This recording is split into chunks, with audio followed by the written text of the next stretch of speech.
Today's webinar is on making the case for version 11 without doing an RFP. We're going to talk a little bit about RFPs. We're going to talk a little bit about what we've seen out in the market with customers and conversations we've had over the last couple of years. So with that, let me just review a quick agenda. So we'll talk a little bit about the current state, some survey data, recommendations, thoughts, considerations, talk a little bit about RFPs, a different approach, Q&A, and some reminders. Can't do without those reminders. So a little about RPI. We are a longtime Alliance partner. We're an Alliance partner as well as we are Cloud Suite certified, and we are very customer-centric focused. Lots of version 11 certifications as well. So let's talk about where most of you are that are probably attending this webinar, the reality. You're probably on version 10. You're probably an S3 customer. Maybe some of you have GHR and Landmark. Maybe not. Maybe you got the traditional HR payroll. Some may have or have not invested heavily in the system over the years.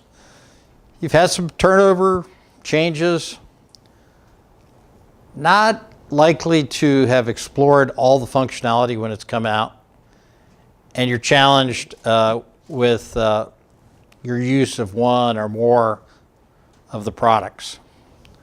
The good news is you are not alone.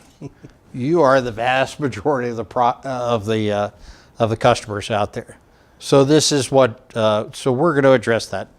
That's right, Bill. And thank you very much. We thought we would start with just a little bit of background on the journey to what we call HCM 11, now called Cloud Suite HCM.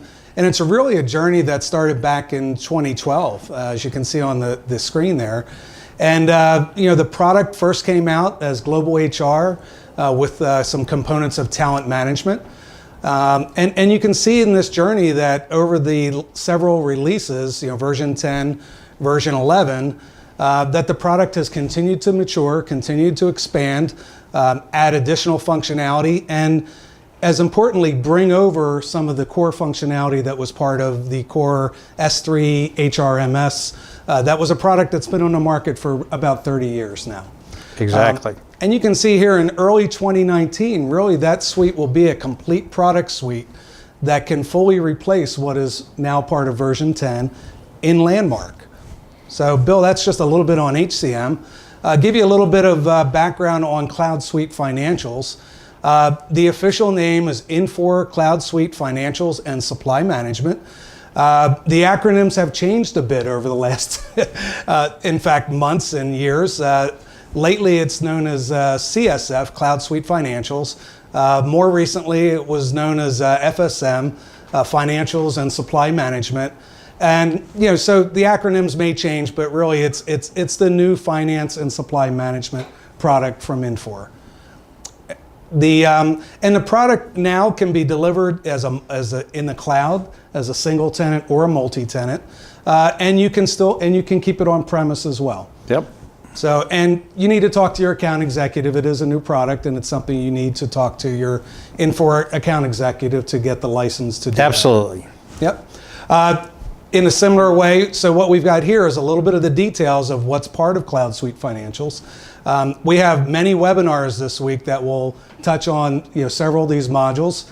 We've already done some in the past that are up on YouTube. You can check those out.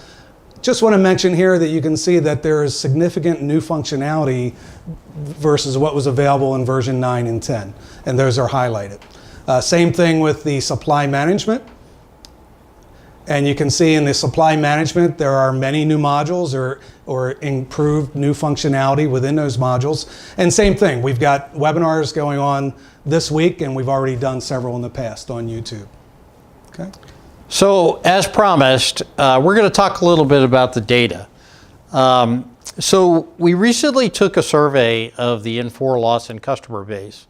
And what I wanted to do is walk through probably 4 of the key questions that are related to this question about whether you can go select a services provider or move to the next product without an RFP. So let's look at the data. So if we look at the customer base of the Infor Lawson customer base, only 58% said that they had a 3 to 5 year roadmap. So if you don't have a roadmap for your Infor Lawson system, you're not alone. There's a large number of people out there. Different categories, yes, no, don't know. What level of management involvement do they have in the system? Vast majority of the people said that the level of the person that oversaw the Lawson Infor system was a manager or director. Smaller percentages at the VP and executive level. Oversight. So this was another telling slide. This slide indicated whether the survey recipient thought that the right level of oversight, they had the right level of executive approval of the product, and so 53% said yes. The remainder said, I don't know, I'm not sure, don't know. Why is this important? And then the last slide. Go back. Show up here. So how to proceed, right? And so this talks about the different percentages. Correct. And there's very few that know how they're going to proceed to version 11, right? So they're at the different stages right now. Different stages. All of this to say, we've got some thoughts and recommendations for you. Fortunately, that was our last pie chart. Exactly. No more pie charts after this in this slide deck. So recommendations. So here's some recommendations from RPI. Recommendation number 1, you need to have a plan. You need to have a roadmap. You need to have a business case. Why to move forward? This is just a fundamental thing of your system. So I would encourage you, if you don't have a roadmap, think about it. One of the things we've also learned in talking to customers is take small bites over time.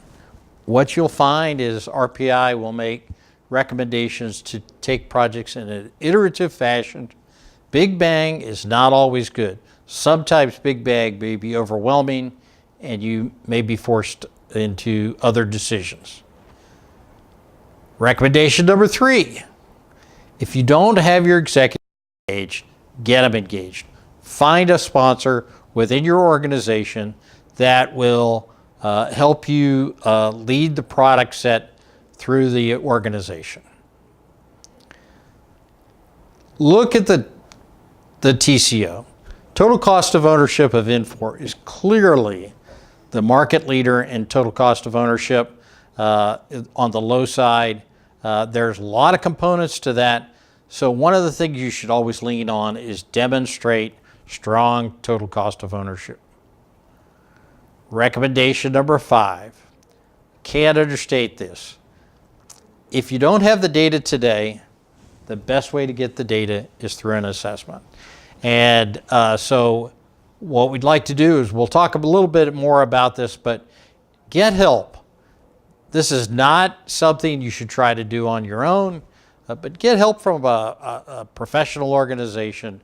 We'll talk through some things. Then I just have a couple of thoughts and observations that I wanted to just relay to you. You as a customer of Infor Lawson have invested in a long-term relationship, 10, 15, maybe 20 years or more.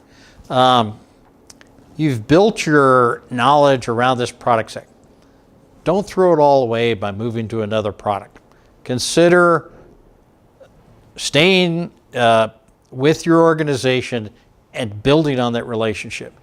If you don't have a strong relationship with Infor and with a service provider, build a stronger relationship. And then lastly, educate your executives about the investments you've made. The investment in your people, the team skills and the technology, and the future capability of the software. These are just my personal observations. Dave? Well, thanks, Bill. Those are great observations. I'm going to just translate that in. A lot of what you said really goes into what I'm going to talk about as well, about why do an RFP. Personally, I had some experience in helping clients when I worked for a Big 4, Big 5 type firm, putting together RFPs and doing selections with clients. So I've had some history in that I think will be helpful. So implementing ERP is a pretty complicated process. It can be, if it can be very daunting. Some people are looking ahead at what we're calling HCM11 and FSM and Cloud Suite and so on, and it can look very daunting in the beginning. I like to compare that to when you're building a custom home. There's a couple ways to do that. One of the first things we recommend is to hire an architect, because you or I or anybody else, that's not the business that we're normally in, and knowing what to ask for, what to plan for, how to get pricing. So if you hire an architect, they'll put together those plans, that roadmap, those specifications, versus say you or I putting together what I would call our amateur list of specifications, wish lists, how can I lay this out, etc. Then I can send that out to the builders and get some really qualified bids. Yeah, you wouldn't build a house without somebody designing the house first. Exactly. So that's kind of the basis. I'd like you to remember that as we're talking to an alternative to doing an RFP. One of the first things that you can do is hire a known Infor partner, somebody you've worked with, to assess your current system, and that they would be the architect of your version 11 migration roadmap. And that architect, that partner, would fully outline the software, the suites, the recommended phasing, the timing, the resources that are required, and the RICE components, the reports, the interfaces, the conversions, any enhancements that may need to be replaced or carried forward. Then with that full set of information, those requirements, those specifications, you can then go out to bid with several partners. Put that out to bid, get some pricing, get proposals, and guess what? Everybody's bidding on the same thing. Apples to apples comparison. Exactly. Okay. And then, the obvious, choose your partner based on, number one, maybe price, but perhaps not. We'd like to think that also the partner's capability, their references, how they fit in your culture, how they've worked with you in the past, and what's their current situation. Are they as active in the Infor Lawson marketplace, or are they somebody who hasn't done this work for 4 or 5 years? And you may ask, what do I gain out of doing that approach over the traditional RFP approach? One of the big advantages is you can save time and money. And I say money versus hiring the type of firm that I used to work for, that we used to charge a lot to do that. And in some cases, we were not necessarily the experts in, say, Lawson or Infor. You could save yourself some frustration. Like I said, the amateurs trying to put out specs for a custom home. You send those specs out, you get 200 questions back. You may not know how to answer those. You're already pretty far down the road. It's hard to pull back. So you can eliminate those non-value added steps, that waste of time that can be caused by unqualified or overpriced resources doing that instead. Eliminate those false steps, the redos. And last but not least, we do know that there are some ERP projects that go sideways that can be That's for sure. severe career-ending situations. So a better result, get that architect in, complete the analysis, do the blueprint. You can get a more robust and accurate estimate of what it would take to implement those new products and functionality. And it can be a very defined process with very clear deliverables as part of that process. Yeah, one of the trends that I've seen, and I wouldn't say it's an overwhelming trend, but it's a trend that I personally have enjoyed going through the process, is where there's organizations that do have those regulatory requirements to publish an RFP and select, based on certain standards. They might have a preliminary RFI to do what you said, Exactly. to pre-qualify the vendors. And then once those vendors are pre-qualified, those are the only ones they send the RFP to, so they don't waste the time analyzing 14 vendors in the larger process. They're really down to the meat. That's right.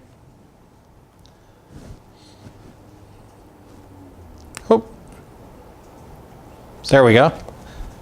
So Bill, as we've talked, you have a few years left on version 10. Infor will let people know eventually when end of life is, and it could be 2 to 4 years depending on the situation that they give you to stay on that. As we've talked, there are numerous products and cloud offerings to take advantage of, and as we said, we'll be doing several of those this week. Bill, you want to take it from there? We talked about how an RFP can add time and cost. Sure. Well,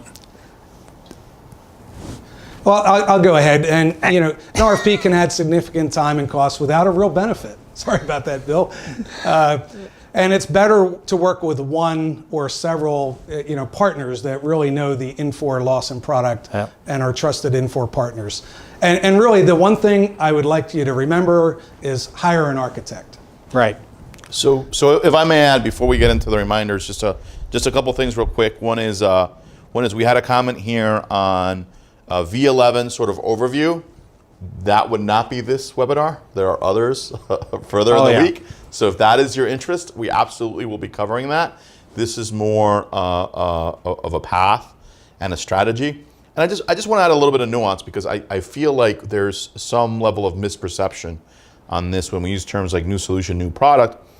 This is the same DNA that Lawson's had forever, basically on a new platform.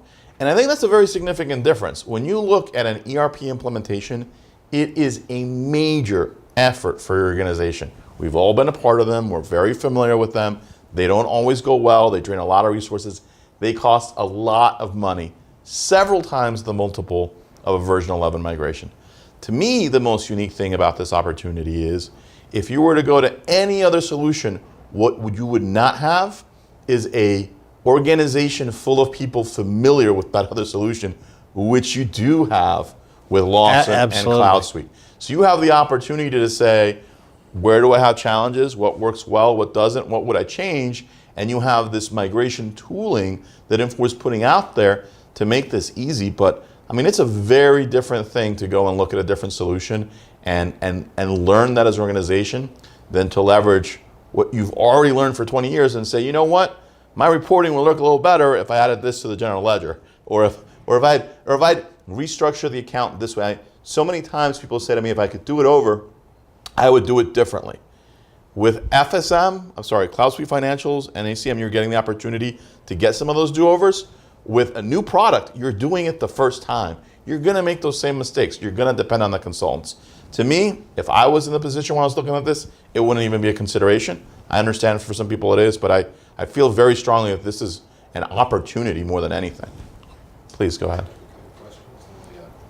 I'm going to stick up here for a couple minutes and then let you guys do the reminders. Okay. So hold on. You got a question? We've got a question real quick. So what's the difference between having an RFP and what you're suggesting, which also seems like an RFP, but simply with organizations that know Lawson and Infor? So what we were saying is there's two different types of RFP, and we're talking about system selection, right? And so there are some organizations that are looking at reevaluating what system they go forward with.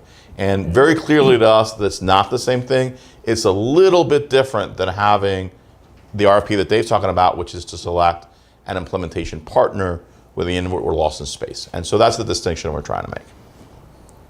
Yep. Is that it? Okay.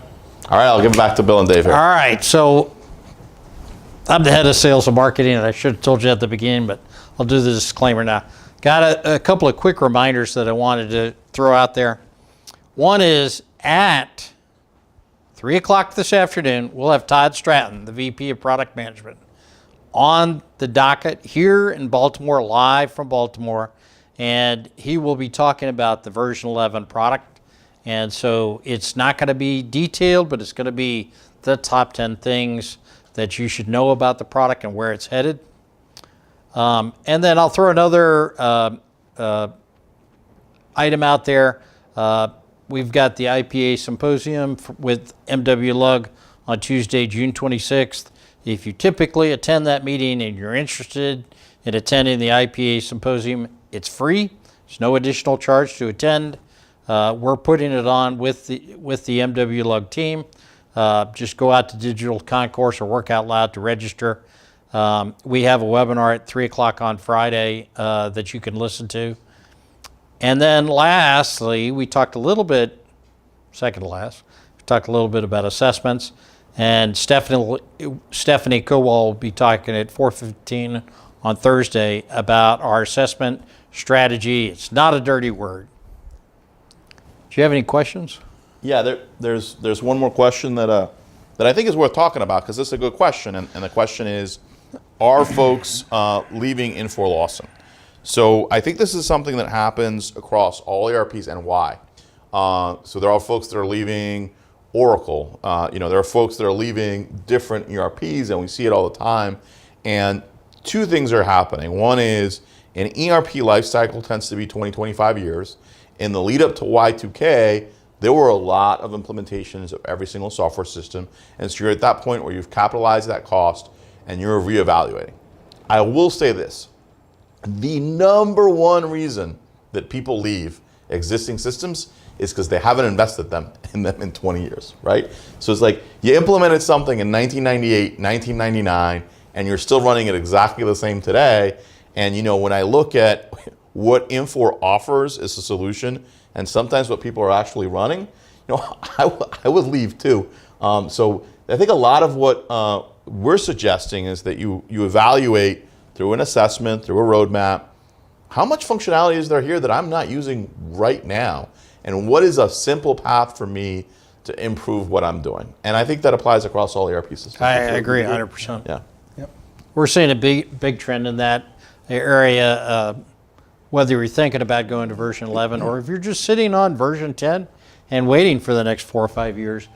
What can I get out of the software I've already bought? There's a big trend to assess that. Well, with the exception of a few organizations that are really on top of reinvesting in continuous improvement, for most of them, it's a lot that they can get out, is what we found. Sorry, I'll get back to you. And lastly, just two plugs, and my alarm's going off on the other side of the room. Great timing. One, hope to see you at Inforum. Two things. There's a visitor's guide for the District of Columbia out there. It's out on the web. It's on YouTube. It's on our website. So take a look at it. It's a short video, 8 minutes. You'll enjoy it.